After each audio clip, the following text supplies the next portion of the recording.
Guys, for a man who's used to kicking off the first question, this is a bit of a change of pace as he joins us to wrap up and end the year for Submission Radio as the final guest of 2021. He now joins us to reminisce on some of the historic moments from the year and look at what could be next. John 316 is back on Submission Radio. John Morgan, how about this? It's the end. It's the end of the year, and here we are, right before it all goes down. I mean, look, when you get a chance to join such an esteemed program as Submission Radio, I mean, you have the beginning, the end, wherever you can get in. I'm just happy you can fit me into the lineup. Esteemed? Who have you been talking to? Why are they lying to you, John? We're the old side chick of MMA programming, but I appreciate the kind words nevertheless, man. Always an honor and a pleasure having you on. I await the day where you jump on and you just smash 2 cans of beer together and then you throw them back a la Stone Cold Steve Austin style. Sir, I think we've got our plans made for 2022. Yeah. As I ask you this next question, I think your mic might be a tiny little bit hot. You're coming in, just blasting through the ears. So as I ask you this next question, if you maybe turn it a tiny bit down, I was going to say, as we put a bow on 2021, no editing here. We're doing everything in real time. As we put a bow on 2021 and look back, seeing as you've been cage side for so many iconic events over the years, what were some of the most, shocking and memorable moments from 2021 that will stay with you, for years that, only you were able to, or you and a few other people were able to experience actually being there in person? Man, honestly, just this year of getting back to having fans again was amazing. I mean, obviously, Madison Square Garden, being able to be there again. I mean, it's just this whole, I was thinking about it right before we jumped on, man, is the past 2 years have just kind of blended together in the most unfortunate way. You know what I mean? And I think that's taken away from a lot of the special moments, unfortunately. It's the UFC Apex is a phenomenal place to be, and thank God we've had it, or no telling where the sport would have been. But, honestly, the big moments we're getting in front of the big crowds again, man. I hate to even talk about this stuff, but I hope we're getting through it, man. I hope we're going to make progress, because as amazing as the Apex has been, you've lost out on a year worth of fans going to their first show. You know what I mean? You hear Dana say all the time that, he loves doing the Apex shows, but it's about traveling around. And I think that's truly important, man. When fans really get to go to their first event, man, everybody remembers what that experience is like. And that's when you kind of become a fan for life. And so, as much as I think about the great moments, I think about the ones that, some fans missed out on. And man, I just fingers crossed that we get back to that next year. I mean, he was talking to Brett Okamoto just yesterday about some of the big milestones that the UFC saw, and some things about how things are changing in the industry, the way people are consuming sports, the way they're watching sports, how there's big changes going on in 2022. One of the things I guess they couldn't really touch on is Jake Paul, man, and the fact that he was really being able to carve out a really interesting spot for himself in the combat sports world. I mean, we're just coming off the aftermath of this knockout that he had over Tyron Woodley. How do you look back on this year for a guy like Jake Paul, who started it off with his brother as a bit of a joke, a bit of somebody who people didn't really take seriously? Now he is with a highlight reel knockout, of one of the most accomplished UFC welterweight champions of all time, finishing the year on a note like that. And how there's no way you would have expected to be having a conversation like this, say around April, when he was, set to fight Ben Askren. And now it's like he's won a lot of people's respect. You have to. I think you have to. It's funny. So we were just having a talk at MMA Junkie as well. We were talking about what are the biggest stories of 2021 and what kind of end of year coverage do we want to do. And to be honest with you, you'd kind of like to avoid Jake Paul if you could, but you just can't. I'll be honest. I was kind of excited when he was going to be fighting Tommy Fury, because that's a fight that doesn't involve MMA at all. We weren't going to really cover it. It's a boxing match against another boxer. We don't need to. Then the opponent switches to Tyron Woodley for the second time, the rematch, and that comes back in our radar. Look, it's a little bit of a circus sideshow for sure, but man, the circus sideshow is selling tickets, man. They're generating revenue. They're putting butts in seats, and you can't take away from what he's done. And yes, this was an absolutely legitimate result. I mean, there's no question about it. I know they left the title as "Leave No Doubt" is what they call it. I mean, there certainly wasn't. That was a devastating knockout, and one that honestly, it surprised me. I thought Tyron Woodley the second time around was going to come out and really pull the trigger like he said he would. I guess that's me just buying into the hype again and buying into what was being said.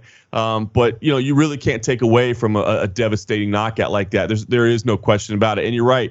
What started out the year as a real circus sideshow has turned into a year in which he netted 3 very legitimate wins, including one that just absolutely no question whatsoever. And look, I still don't rate Jake Paul's skills as being incredibly high, but you can't take away and say he's not skilled at all. I don't see him as, oh my gosh, here we are. We're looking at a world champion boxer down the line. I just don't.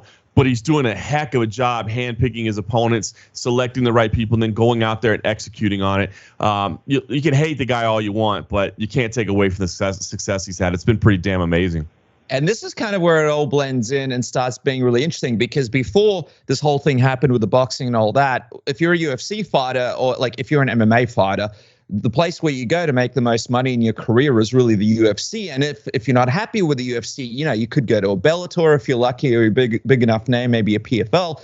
But there's not really a place for them to go back in the day. Now you see Mike Perry making more money in the combined system that he fought in. You see Jake Paul opening up opportunities. I mean, Tyron Woodley made more money in these couple of Jake Paul fights than he did probably in a lot of his title fights put together. And you have an actual place for a lot of these guys like Nate Diaz, guys like Francis Ngannou, guys to go if they're not happy with the UFC. Do you think that this keeps establishing itself as we go into next year and becomes more of a factor?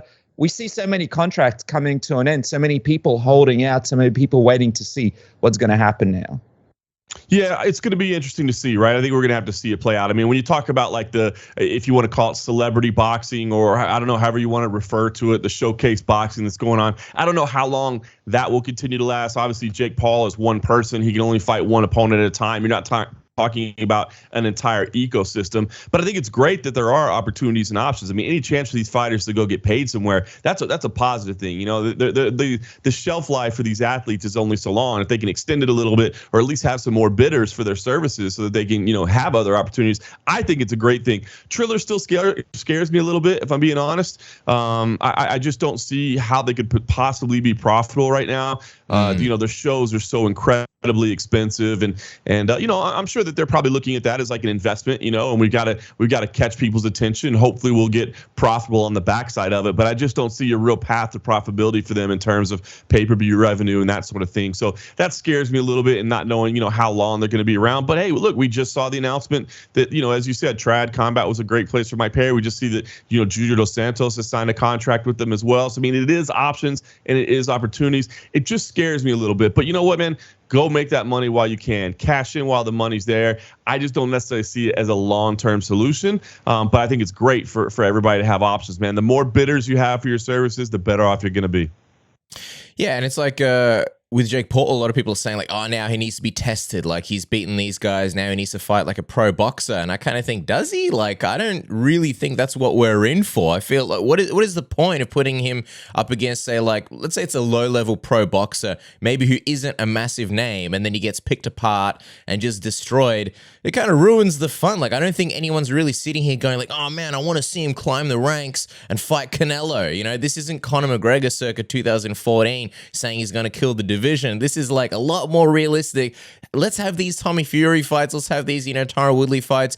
Maybe, I don't know. I'm almost curious. Like, who do you think could be somebody maybe from the UFC that will be the next one whose contract runs out, and then magically, they appear in front of Jake Paul? Because the other interesting thing is with Jake Paul, he's trying to move up and up and up. So it's not like he can all of a sudden start fighting, prelim fighters from the UFC that got released. He's targeting the Nate Diaz's and the Jorge Masvidals. Yeah, that's the thing, right? He's got that's what he's done so well so far, is the way he's kind of progressed his career. But where does it go? Because I'm with you. I don't see him competing with elite level boxers. I mean, obviously, you heard Dan Hardy was out there trying to fight Tyron Woodley for a while. Does that become a target? I don't know if that's a name that's big enough for Jake Paul. Nate Diaz certainly seems like a very real possibility if Nate can get out from under his contract. I think he has, at least one fight remaining with the UFC. But if he can fight that out and do that, that's possible. You see the Jorge Masvidal conversation.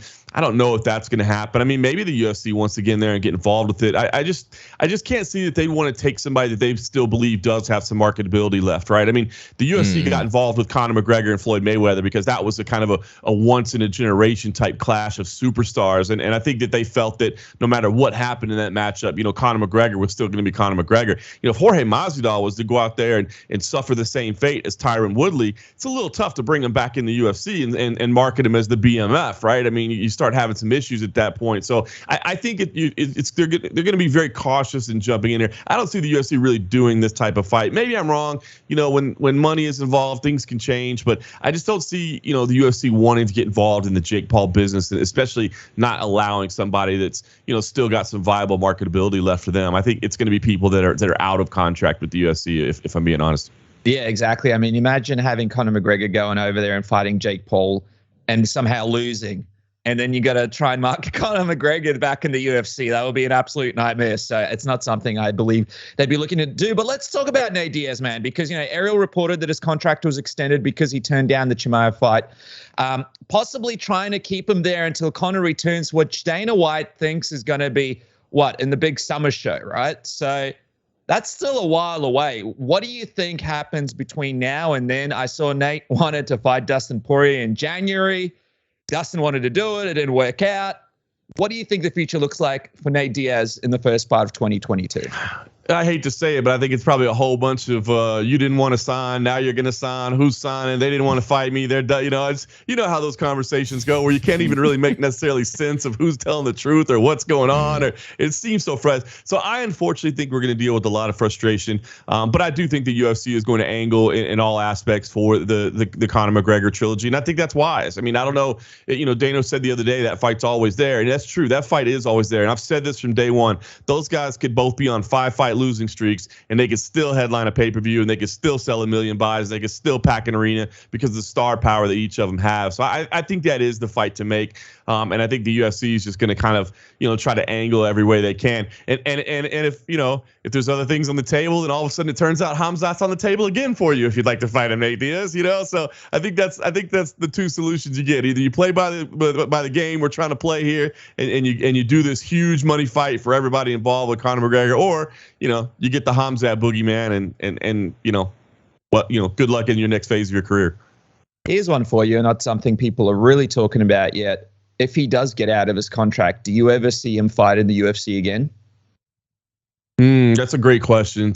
I probably think no. I got to think the offers that are going to be on the table for him are going to be pretty fantastic. I think, whether it be a Triller, whether it be, a Jake Paul, whether it be whatever, I think there's going to be a lot of people that have big money offers for him because he is, the guy, ironically, even though Dana White says he didn't, moves the needle very, very, very much. And he's somebody that can give you instant notoriety, instant attention. And I think he's a guy that, because he has taken some damage, because he has taken some losses, I don't think he's the type of guy that other combat sports athletes look at and go, dude, I don't want to fight that guy. There's no way I can beat him. I think they look at him and say, that's a guy I think I can beat. And then they may or may not. They may have more trouble than they think. But no, I don't. If he leaves, I kind of don't think so. And I don't get the sense that if he does leave the UFC, he's necessarily going to walk out the door shaking hands and say, thank you very much for the opportunity, Mr. White. Really was a pleasure doing business with you all these years. I'll send you a Christmas. No, I have a feeling, there's going to be some shots fired here and there. And he's just such a marketable commodity. So, to be honest with you, I'd love for him to stay. I think there's still fights for him, but I think he is kind of reaching that point in his career where it's like, I don't think Nate Diaz is going to be, a UFC champion, but if you can go cash some big checks by facing some big names and doing different kind of rule sets and just proving what he's, what he's capable of doing. Why not? Why not? Go get the biggest checks you can because you can't do this forever. And then he's already saying that Conor needs to win a few fights before they fight again. So the games have already begun. Here's what I'm wondering. Like with Conor, obviously he's had a rough couple of years. There was the Cerrone win, but that's kind of like a small little flash of success sandwiched between some, pretty bad losses. The Khabib one, the 2 Dustin Poirier ones. Between the fact that he's had a lot less success, than he has in recent past, the fact that he's getting up there in age, the fact that he has other things going on, He's already accomplished so much. Do you think there's any chance that he retires in 2022 if he can't string together some wins? Let's say he goes in there against Nate Diaz to make the fight, and then Nate beats him. Maybe he gets, another fight in the lightweight division, and that doesn't go his way. Do you think 2022, like if Conor was to suffer 2 losses back to back, I'm trying to think of what that would be, 4 losses straight, which is a pretty sharp decline. Do you think this could be the last year we see Conor fight if things don't go so well? Because that brand isn't invincible. Maybe in terms of making money, sure, but eventually you're going to have some wins. Otherwise, I don't see him, fighting the just top 15 guys in a main event of a fight night. Man, I'll tell you what, I hadn't really thought about that, but you're absolutely right. If he were to come in and suffer a pair of losses, he'd be 1-5 in his last 6. I mean, like as you said, 4 in a row. Obviously dealt with some very difficult, physical damage there. A lot of recovery, a lot of dedication to that. So it's quite possible. It's quite possible. I can't imagine that he'd still have that competitive drive at that point. At that point, maybe you do consider about needing to protect the brand a little bit to keep those financial opportunities on the table. I mean, right now, I think he's still incredibly marketable. Losing to the same guy twice, maybe it turns out to be a blessing in disguise, especially when you consider that one of them was an injury because, Dustin Poirier's riding high. Now, had Dustin Poirier beaten Charles Oliveira and won the title, then those losses kind of even mean less, than they do now. So I hadn't thought about it, but it's absolutely possible. I think if he does the Nate Diaz trilogy, then you think about what other fight might be out there for him. And, there's some difficult stylistic matchups for him in the lightweight division. There's some tough fights for him. So, yeah, I mean, conceivably, I hadn't thought about it before you asked the question. But if he were for any reason to go 0-2 on 2022, I wouldn't be shocked to hear him say that's enough. Let me focus on the many wonderful things I have going on outside of the cage and, spending my money as a full-time job. So let me just focus on that for a little while. Well, when you own a pub, John, I mean, retirement is always a good idea when you think, I'll just go hang out in my pub. This is one of the reasons why John Morgan can't have a pub. Because I feel like if you had a pub, my friend, all of a sudden there's Brazilian shows, there's fight night cards. I don't see you flying there, am I wrong? Well, there's a good Palmer special on the pub. I might sit this one out. Man, we got a real nice TV in my pub. I could just probably cover from there. You know what I mean? And you know what? When I think about some of the bar times I've racked up over the years, it might be cheaper for me to be invested in a pub, to be honest with you. I might need to talk to my accountant about that one. It's interesting because Nate pitched this idea of Conor and Khamzat, but in all seriousness, what do you think is this holdup with Khamzat's next fight? Because Dana White admitted, all right, Neil Magny, he does want this fight. He's put his hand up. But for some reason, that fight hasn't been put together yet. And we saw Dana was saying, hey, Chimaev might fight even this year. That hasn't happened either. You'd think with Neil Magny ready to go, wanting to fight, why wouldn't it come together? What do you think is this holdup? It's interesting, right? I mean, is there some contractual stuff behind the scenes? Is Neil Magny saying, yeah, I'll take it, but I also expect a new deal with it. Those are things that very much do happen behind the scenes. I did speak to Bilal Muhammad this week, and he actually said he'd really like that fight as well. He understands it. And Bilal has a lot of respect for Khamzat. I mean, he does think that his skills have been a little bit overstated, but he does say he is a skilled fighter. But, Bilal was saying, hey, that's the guy that has the most hype in the division right now. That's the guy that everybody's talking about. Maybe if I beat him, now we're talking about me fighting for a title. And so, I'd like that fight as well. So maybe they just wanted to get into this, little break period and see what's on the table and get it all scheduled out. But I'm with you. It does seem a little bit weird, right? I mean, only one person wants the fight. So why the hell is the fight not signed? You know what I mean? Let's get it done. Unless they're just looking for somebody that they think might be a little bit more attractive. And at this point, Bilal might be a little bit more attractive of a matchup. I kind of like the idea of that one as well. And that's a higher ranked fighter for Khamzat as well if he's looking to really charge up the ranks. So you got to think they got to get something done quickly. Yeah, 100%. Give us our Khamzat. We're all waiting for the Khamzat. We're like Fat Tony's wife in the Simpsons. Where's the Khamzat? What's the holdup with the Khamzat? When will the Khamzat be coming? Why haven't you delivered the Khamzat? Speaking of fights that may or may not happen, what's kind of the wish list for you, John, in 2022? Fights that you think might happen realistically in the next 12 months that you're like, dude, if it's going to happen, this is the year for it. Please, MMA gods, don't fuck this up. Please, UFC, don't fuck this up. This must happen. Anything on the wish list for you?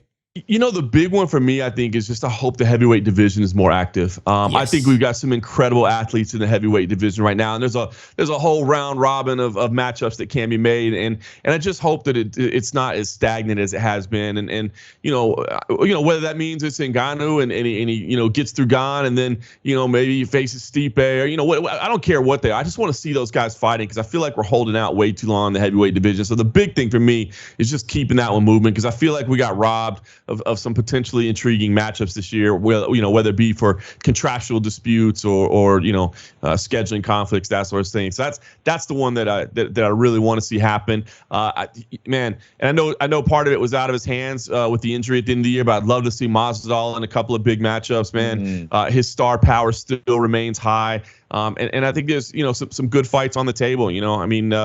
Leon Edwards obviously deserves a big fight, but I'd love to see a Masvidal fight. Leon deserves that title. I mean, you got to get Leon a title shot at this point. I feel terrible for him, man. The dude has had the snake bit career over the last couple of years, but him and Masvidal working that out at some point. Colby Covington and Masvidal doing it sometime. I mean, I guess that's the ones I'd like to see that I feel like we kind of got robbed of a little bit in 2021. That I'd definitely like to see more of in 2022. You mentioned Stipe facing the winner or potentially the loser, but you conveniently left out Jon Jones' name when talking about the heavyweights. What about Jon Jones? Do you think he finally makes his heavyweight debut? And not only that, do you think he fights for the heavyweight belt in 2022 finally? It kind of looks like, his legal troubles are behind him again. So do you think he finally fights for that belt?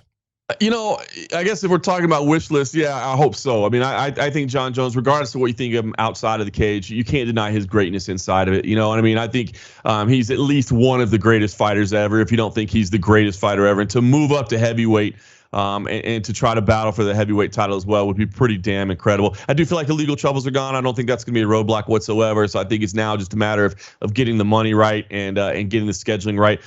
I definitely want to see him fighting for the title, and I don't think he has to come in and fight a warm-up fight, or for a lot of people saying, well, he's got to come in and have a number one contender fight. I don't think so. I think that kind of ruins a little bit. The intrigue is in the debut, right? The intrigue is in the first move. How does he handle it? And you could really lose that very quickly in a number one contender fight. So I definitely would like to see him fight for the title. I guess I'm just kind of waiting to see on how January plays out, who walks forward with the belt, and kind of what we're doing at that point. Because I get the feeling if he does it, it's not going to be until the summer. So, I guess that's another reason I say I'd like to see the belt defended and see the division get busy, because I'd like to see multiple title defenses out of whoever's the champion this year, especially knowing that the belt is being contested so early in the year.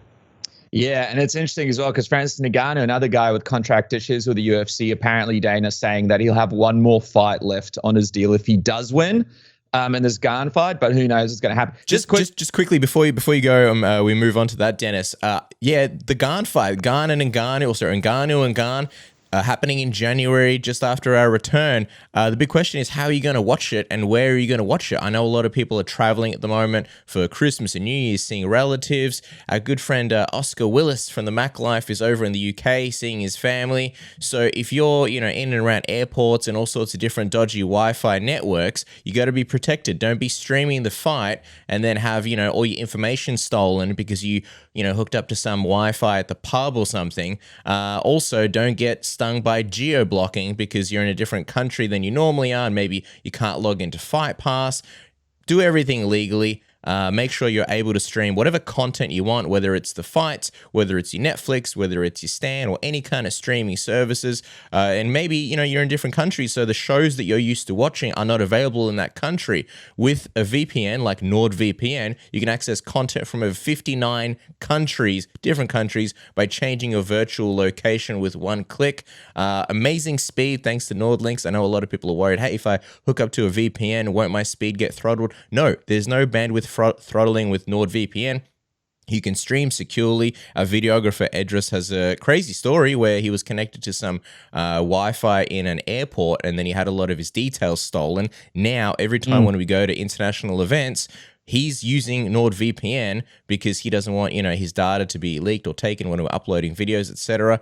You connect with one click, avoid buffering. Nothing worse than that. Amazing speed, and then stream securely. It's the best. Isn't that right, Dennis? Yeah, man. And one of the most streamlined, easy to use mobile apps as well when it comes to VPNs too. So jump on that today and get NordVPN's holiday season deal. You guys can click the link below, use code word submission, go to nordvpn.com/submission, get up to 73% off your NordVPN plan plus 1 month free. That's up to 73% off plus 1 month free. And also, you guys can do it with no risk at all because there is a 30-day money-back guarantee if Nord is not for you. So why not jump on and check out every Christmas movie, every sport, everything that you need to check out securely and safely thanks to Nord. And Cass, I mean, over this past couple of weeks as well, there are obviously a lot of big games coming up, NFL, NBA, all sorts of stuff. But our friends at MyBookie are also doing their 12 days of giveaways starting today with a $10 casino chip on them. Make sure to subscribe to MyBookie today and check out what the rest of the days is going to hold in stock for you. And also, of course, when you do decide to put some money down on some sports, there is only one place to go, and that is MyBookie. You guys can double your first deposit with code word submission today. Bet anything, anytime, anywhere with our friends at MyBookie, Cass. That's right. Also, we got summer right now here in Australia. You know, it's getting hot. You're going to the beach. You don't want to be growing a beard in your pants. And also for anybody, you know, all our friends in Canada and the US and all over the world where it's cold and it's winter, like in Europe, I get it. You know, Santa Claus, everybody loves Santa Claus, and just because it's cold doesn't mean you should grow a beard out of your pants. So use the Lawnmower 4.0, the pound for pound greatest grooming tool in the world, the black belt of ball shaving. You've got different guards for different lengths and textures. You've got 7,000 of RPMs of power, but you've got the skin safe technology, so you won't cut yourself. You've got the LED light. It's waterproof. What I like to do is just smash everything out in the shower during my daily routine. You can do your arms, you can do your back, you can do whatever you want, and then you chuck it on the wireless charging dock and just forget about it and move on with your life. And everybody's going to love you more because, you know, you're going to have the smoothest sack in town. Santa has nothing on you. It's a great gift, so you can still, well, you probably have missed the boat on ordering as a Christmas present, but hey, you can give it to people as maybe like a New Year's present, or maybe people who have birthdays in January. Dennis, you got a birthday in January. I'm not going to get you the lawnmower because you've already got one. But, you know, if you're ever struggling to get people gifts, you know, struggle no more. Get the Manscaped 4.0 Performance Package 4.0, which comes with the Lawnmower 4.0, the Weed Whacker Ear and Nose Hair Trimmer. It also comes with the Crop Preserver Ball Deodorant and Crop Reviver Ball Toner. Let's say you're on a date and you're feeling not too fresh. Splash a bit of that on the bad boy and everything's A-OK. And then comes with some free underwear and a shed travel bag. What's not to love? Isn't that right, Dennis? And you guys would be all set for 2022 with that package. And you guys can get 20% off and free shipping today with a code word submission. That's 20% off and free shipping with the code word submission. Start 2022 on the right note, and that is with Manscaped. But just quickly, John, I want to, because next, I'd love to look back on this next year and see where we're at and what we thought of it. I want to throw a couple of divisions at you, and I want you to tell me if you think it's going to be the same champion at the same time when we speak next year, or if it's going to be a different one. And I want to start with the heavyweight division. Right now, Francis Ngannou, the champ, will he still be the champ by the time we speak around this time in 2022? I'm going to say no. I'm going to say no. Too many challenges on the table, and he doesn't necessarily have a desire to stay there, right? You know what I mean? So, like, you know, could he potentially beat anybody he faces? Absolutely, he could beat anybody he faces. But I think Cyril Gane is a real problematic matchup for him. So, I mean, I'm on the Gane train, man. Gane for life. I am, man. I would not be shocked to see Cyril win that fight. And again, I'm not saying, you know, this is a lock, you know, 100%, but it would not shock me to see that. And then, you know, it's just such a volatile division. So, and again, considering the fact that we don't even know if he wants to stay there, so I'll say no. Yeah, Gane amazes me. I love Francis as well, but I could see Gane potentially being like a long-term guy. We just haven't seen too much of the wrestling tested, but that's a fascinating one. Best laugh in the UFC. Best laugh in the UFC. That should be on the awards. Best laugh of the year. Best laugh. Cutest smile of the year award. What about middleweight? All right, we've seen Adesanya reigning over it. He's taken out, you know, some good challenges. Guys like Romero obliterated Costa, beat Vettori again. You know, the way he won it was in spectacular fashion. But, you know, he's got Robert Whittaker, and that could change a lot if Robert's able to go in there and win. Do you think Israel's still champion by the end of the year as as we speak again at this time? And then also, do you think he's even in the division? Oh, that's an interesting question. I think, yeah, if he decides to make a move, that's intriguing. I guess I would say if he's still champion in March, then he's still champion in December. Right. You know what I mean? I think that's the stiffest test for him right now. Robert Whittaker, I know, didn't fare very well against him last time out, but you guys know as well as anybody, kind of the mental and physical issues that he was dealing with at that time. And this re-energized, renewed Robert Whittaker looks like a very, very dangerous dude to me. And so I think that's going to be the stiffest test. I think that's the toughest test for him in the division. I think when I look at the rest of the contenders that are ready, let's say Israel fights 3 times this year, which would be fantastic. Let's say he fights 3 times this year. It's all in middleweight. I think he can go 3-0, but he's got to go 1-0 first. I think that's the stiffest test for him right off the bat. This is how 2022 is going to be such a crazy year, because there's so many great divisions, but we'll only get your thoughts on a couple more, because you could totally go through all of them and be like, what's going to happen here? That's how there's all these great contenders. I got to go to welterweight, though. Obviously, Usman, unbelievable. I mean, making the contention there that, he's got one of those historic runs that's going to hang around for a long time when he's done. I'm wondering, who do you think is going to be the champion at welterweight? And do you believe it's Usman, or do we see a man by the name of Khamzat Chimaev pick up some gold? Man, what a crazy story that would be, huh? For him to get to the title. I do like the fact, that Dana White keeps kind of slow playing it a little bit, right? I mean, they are certainly giving him the fast track up to the top, but every time the title is mentioned, you see he kind of backs up and says, hey, slow down a little bit. Like that. But if Khamzat were to come in and maybe go 2-0, and we're talking about December, we're talking about this time next year, I don't think it'd be out of the realm of possibility that he's talking about a title shot, especially if he does come in and beat a Neil Magny or even potentially a Bilal Muhammad or somebody higher up the ranks. So I think it's possible that he gets a title shot this year. I'm not saying it's guaranteed, but I think it could certainly happen.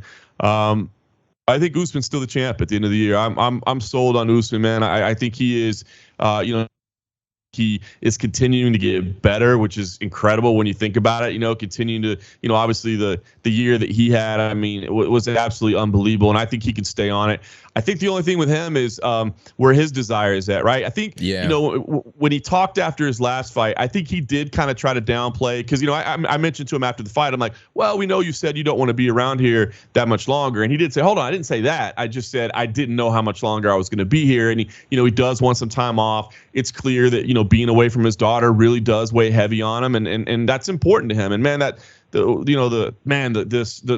the speech, I want to say a speech, that sounds bad, but the quotes that he gave about, saying that what matters is if you're there for your kid or not, not how much money you have in the bank, man, that hit me so hard, dude, because it's, obviously I spent a lot of time away from my kid, and it's true, man. As my son's 9, and as he's getting older, man, these trips are getting harder. So, I was gone for 5 weeks last year in Abu Dhabi. I can't imagine, Usman having to leave for 8 at a time for training camps. I know how difficult that can be. So, with him, I think a lot of it's going to come down to desire, but if he says that, hey, man, I'm chasing history and there's still great things I want to do, I think he is still champion at the end of the year. And I don't think if Khamzat, gets the shot, I don't think, we're just saying, well, there's no way Usman could beat Khamzat. I mean, Khamzat's a great fighter. He's shown us that. But when he gets up to that elite level, he's going to get some stiffer tests than he's had so far. And is he capable of winning?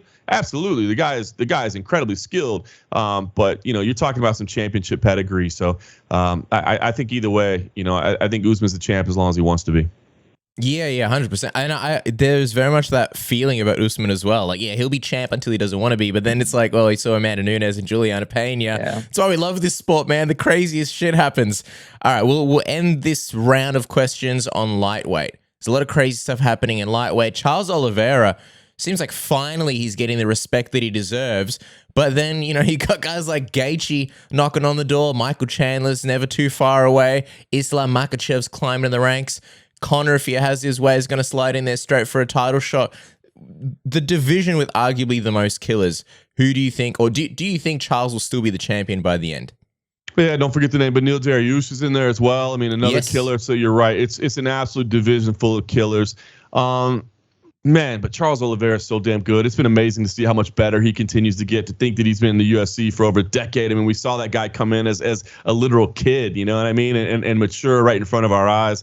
And right now, man, the confidence that he has, the aggression that he has, I think he's capable of beating anybody. I don't want to take this as a knock on Charles Oliveira because the streak that he's on is incredible. The way that he finishes fighters is incredible. But I'm going to say no just for the simple fact that, as you said, it's a division full of absolute killers. And if you slip up one little bit, somebody's going to take advantage of it. And those are some dangerous dude. I mean, Justin Gaethje could come in and put his lights out. I mean, he's going to get aggressive in there and mix it up with them. Islam Makhachev, he could come in there and, maybe not put the lights out, but, grind you out and tire you down and give you issues over those later rounds, especially over 5 fights. So is Charles Oliveira capable of beating anybody in the division? 100% he is. But when you think about the fact that he's probably going to want to try to be active and he's got maybe 3 killers on the line this year, hopefully he fights 3 times. I'm going to go with the odds and just say no. And I don't mean that as any slight towards him. It's just, as you said, you named off those monsters in there, and it's some tough ones. Dude, and I'll tell you, just some notable divisions, just to quickly mention. Flyweight, what's going to happen there with Brandon Moreno, obviously. Kai Kara France working his way up there. Bantamweight, Aljamain Sterling, Peter Yan, everything. TJ Dillish, everything that's happening over there. Jose Aldo with the Dragon Blood back in there. What about featherweight? I mean, Alexander Volkanovski, one of the most impressive champions in the UFC, but so excited to see this next fight with Max Holloway. What else is going to happen in that division? Glover Teixeira, is he still going to be champion? What will that story look like when he fights next? And of course, Juliana Pena, who will be rematching Amanda Nunes, where Dana White says it's going to be the biggest fight ever, which we'll see about that. I don't know if that's bigger than Holly Holm, versus Ronda Rousey here in Melbourne, but very, very, very interesting fights and very. And then also, just quickly, also Charles Oliveira, imagine if he does beat all these guys, the Gaethje, the Islam, the Manil, whoever else I'm forgetting. Imagine that. All of a sudden, people are comparing his lightweight record to Khabib's. So 2022 is going to be fascinating. And is it? Man, can you imagine? Can you imagine if Oliveira beat Gaethje and then beat the Dariush Makhachev winner and then throw in another one at the? I mean, what an incredible year that would be, and just the run that he'd be on. It is a shame, right? Because if I had told you 2 years ago, the fight that we never got to see was Khabib and Oliveira. That's the one the world needs to see. You'd be like, what are you talking about, Morty? Yeah. But man, if he goes on a run, has a 2022 like that, now we're like, oh, why did we never get to see that fight? Well, one champion that's not going to lose their belt, right, John? Who's that? John Morgan in 2022. The king of MMA media. Follow the man at MMA Junkie. John, we appreciate you, man. Dude, you got us excited for 2022. I can't wait to see what happens next. And as always, we appreciate you. And thank you for finishing off an incredible year for Submission Radio. There was only one way to do it, and that is with John Morgan. Thank you so much. Pleasure as always, guys.